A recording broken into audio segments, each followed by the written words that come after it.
on. For in order to be sane, every human being must allow himself a little time in life to be insane, to let go, to stop trying to control everything, to stop trying to be God, and just go in whatever way you want, see? So when you go to church on Sunday, that's what you're supposed to do. You're supposed to take off from all this thing of laying it on. But what we've made the mistake of when we go to church on Sunday, present company accepted, but most preachers lay it on.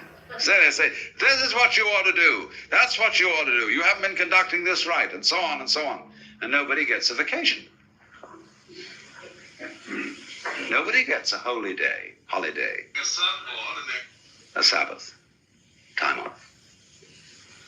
So when you go, the whole idea of church is that this is the place where we can get back to the fundamental sanity of nonsense and sing Alleluia with the angels around the center of the universe, which is actually manifesting these stars, these galaxies. For what? It's a firework display. It's a celebration. You say, today there will be at 11 o'clock on Sunday or whatever other time it is, a celebration of the Holy Communion. Do you celebrate? Or do you comport yourselves as if you were attending a funeral? I used to be a chaplain in a university, and I used to say, there will be a celebration of the Holy Communion at such and such a time on Sunday.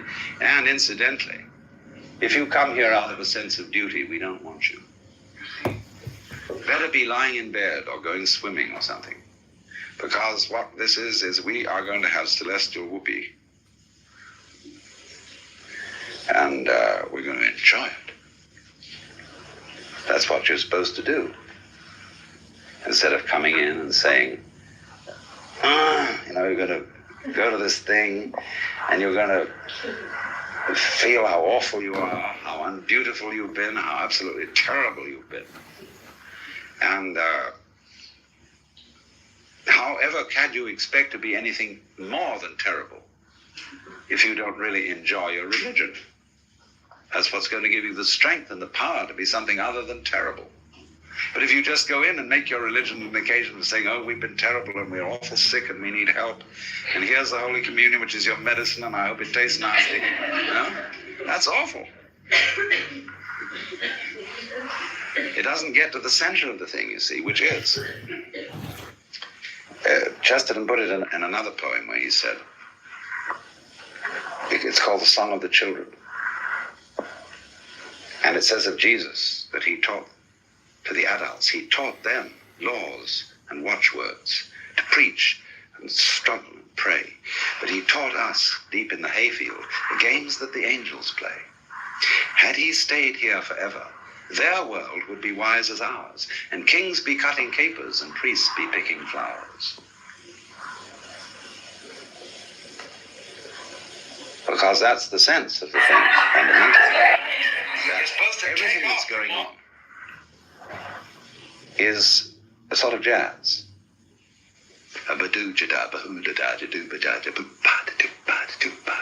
everything in the world, the flowers, the trees, the mountains, all going,